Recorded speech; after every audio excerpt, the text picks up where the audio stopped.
and welcome to Pilates with Sonia. A lot of us find it difficult to fit some exercise into our days, but most of us do tend to get up and make a tea or a coffee at some point during the day. So that's your chance just to get up and do a few exercises with me while the kettle boils. So fill up your kettle now and get it on, and let's get started. Okay, we want to start moving our spines, working through different planes of movement. So we're starting with a roll down. We're standing with our feet nice and hip width apart and feeling quite steady across the knuckles of the toes and into the heels. We want our hips directly above our ankles, and we're going to bring our arms up over the head without the shoulders being scrunched up. They're nice and relaxed.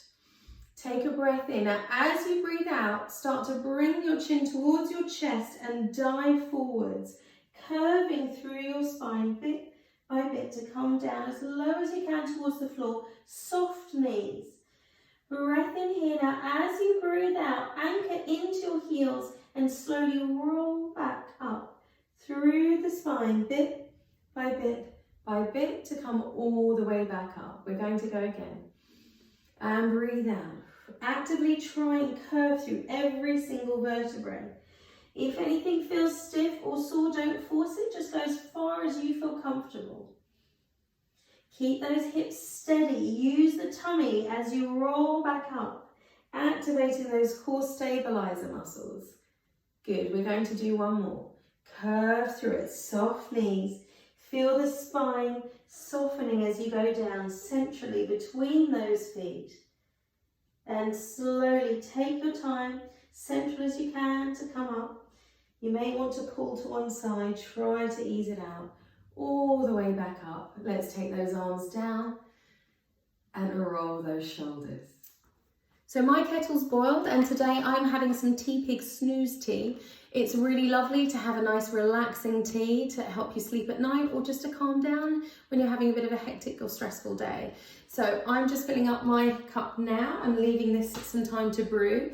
And while that's brewing, we'll keep mobilizing that spine. So we're doing some nice side bends. Our feet are nice and parallel, or however feels comfy. A little bit of a turnout's okay if it's pulling at the knees or ankles. We're literally doing some simple side bends. One hand onto the thigh, the other arm reaches up as we curve to the side and bring it back, and then change sides. What I want you to think about doing is keeping your hips still as you do this, and your shoulders, your hips in line with each other, so we're not tipping forwards or backwards. We're just trying to ease that back out. Bring it back to the center. What I want you to do now is take one hand behind your head. We're going to tip 3 times in this direction. Feel the elbow reaching up towards the ceiling and over. Feel the ribs opening up and stretching. Good. Let's do the other side. Same as before, keeping the shoulders and hips in alignment with each other. Good. One last one. And relax it there. We're going to do a saw here, taking our legs a little bit wider than our hips. I want you to reach your left arm up to the ceiling.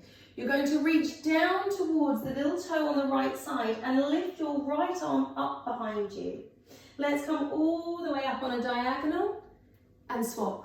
Right arm comes up. Reach down towards the little toe on that left side. Reach that left arm up to the ceiling. Come all the way back up. We're swapping again. Try to keep your hips still. Reach towards that little toe. Back arm lifts up. All the way back up. Let's change again. Keep the hips square. Rotate through the spine. Back arm reaches up as you reach forwards. We're going to do one more on each side. Try not to lock your knees as you do this. Have a little bit of softness through them. And the hips as square as you can make them. They're going to want to move, but do what you can. Let's come all the way back up. Bring it back to the center. Give those shoulders a little roll, and you're all done. Thanks for joining me.